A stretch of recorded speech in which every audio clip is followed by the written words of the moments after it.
নমস্কার বন্ধুরা, আজকে আমরা দেখব গোলাপ গাছের বাড গ্রাফটিং বা চোখ কলম।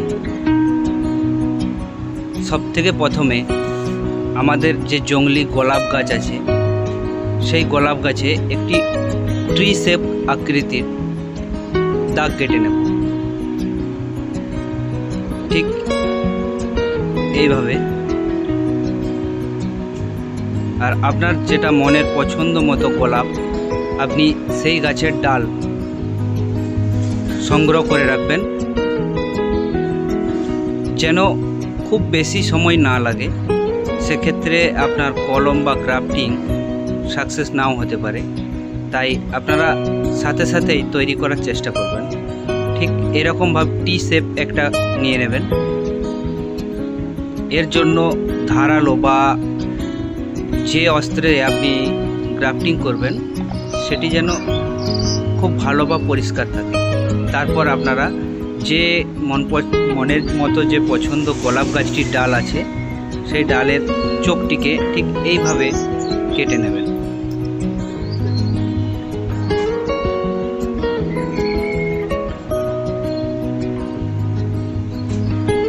তো বন্ধুরা, লক্ষ্য করতে থাকুন। ঠিক এইভাবে আপনারা চোখটিকে কেটে ফেলবেন।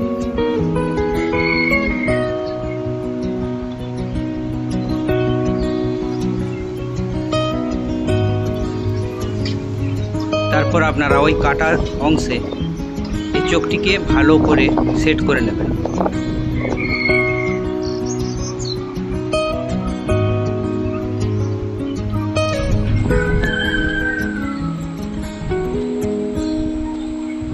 ঠিক এইভাবে যতটা টিপে ঢোকানো যাবে আপনারা ঢুকিয়ে দেবেন। এরপর যে বাড়তি অংশটা আছে আপনারা প্লেট বা ধারালো অস্ত্র দিয়ে কেটে ফেলবেন। ঠিক এই আকৃতির হওয়ার পর আপনারা একটি শক্ত পলিথিন দিয়ে টাইট করে বেঁধে ফেলবেন।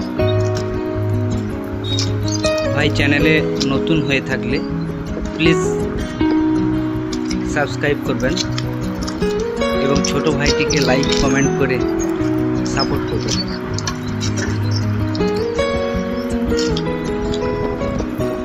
ভিডিওটা আপনারা শেষ পর্যন্ত দেখতে থাকুন। এইভাবে গ্রাফটিং করলে কত সুন্দরভাবে আমরা একটি আগাছা গাছ থেকে মনের পছন্দ মতো গোলাপ গাছে তৈরি করে নিতে পারব। এরপর ঠিক আমরা উপরের অংশটিকে কেটে ফেলব। চলে এলাম 15 দিন। দেখুন সেই চোখটির থেকে কত সুন্দরভাবে পাতা বের হয়েছে।